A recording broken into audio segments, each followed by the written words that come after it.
안녕하세요. 이슈를 대신 읽어주는 남자 이대남입니다. 현재 넷플릭스에서 방송돼 재조명되고 있는 형제복지원 사건이 점점 공론화가 되어가고 있습니다. 먼저 형제복지원 사건에 대해 간단하게 설명을 드리자면 1960년에서 1992년까지 정부에서 시행한 불황인 정책에 따라 세워진 형제복지원은 부산에서 전쟁으로 생긴 고아나 가족이나 집이 없는 불황아를 대신 보호하는 시설이었지만 실제로는 정부 지원금을 타먹기 위해 멀쩡한 가정에서 자란 아이들을 납치해 강제 노역을 시키고 각종 범죄를 저질러 사망까지 이르게 한 최악의 범죄 집단이었는데요. 문제는 이 범죄 집단에 당시 경찰까지 협조를 해서 형제복지원에서 가까스로 도망친 아이들을 다름 아닌 경찰이 다시 복지원에 데려갔기 때문에 사실상 그곳은 보호시설이 아닌 죽어서야 나올 수 있는 지옥 같은 곳이었습니다. 그렇게 정부를 방패 삼아 납치 범죄를 저질러 배를 채운 형제복지원은 수천 명의 목숨값으로 받은 지원금으로 사업을 계속 확장시키며 재산을 불렸고 현재는 호주에서 엄청난 규모의 골프장과 스포츠센터를 운영한다고 알려졌는데요. 이에 나는 신이다를 제작한 제작진은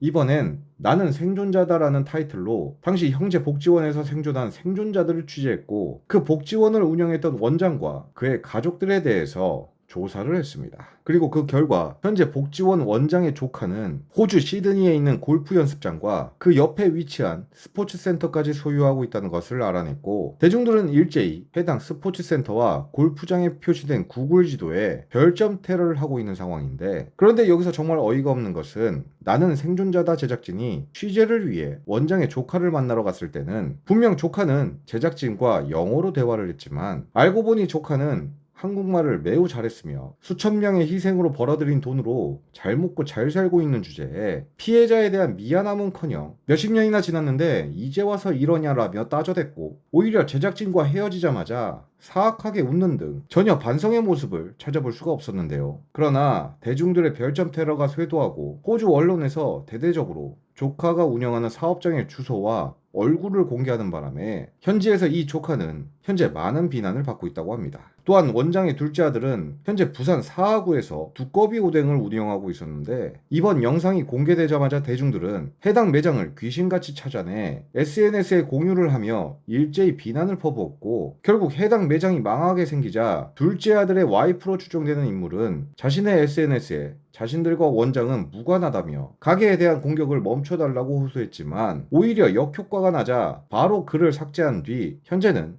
사과글만 게시되어 있었는데요. 즉 자신의 아버지의 업보를 자식들이 지금에 와서 대신 짊어지게 된 것인데 수십 년을 피해자들의 피로 벌어들인 돈으로 호의호식한 것은 생각 안 하고 아직도 자기들 밥그릇만 걱정하고 있는 저 범죄자 집안은 사실 갱생이 불가능하다고 생각합니다. 그래서 저는 이 범죄자 집안을 가만히 놔둘 수가 없었기에 이렇게 범죄자 집안의 근황을 여러분들이 찾기 쉽게 정리를 해보았는데요. 누군가의 가족을 납치해 생이별을 하게 하고 수천 명의 인생을 송두리째 빼앗은 죄는 결코 용서를 받을 수가 없는 일입니다. 또한 너무나 안타깝게도 우리가 아무리 이들을 비난한다고 한들 이들이 당장에 굶어 죽거나 재산이 뺏기는 일은 생기지 않을 것입니다. 그럼에도 수많은 피해자들의 원한이 깃든 만큼 이들의 남은 인생이 이번 논란을 계기로 앞으로는 호의호식이 아닌 고통과 고난이 이들에게 계속되길 바라는 게 어쩌면 우리가 할 수 있는 유일한 일이지 않을까 싶습니다. 오늘의 영상을 마치겠습니다.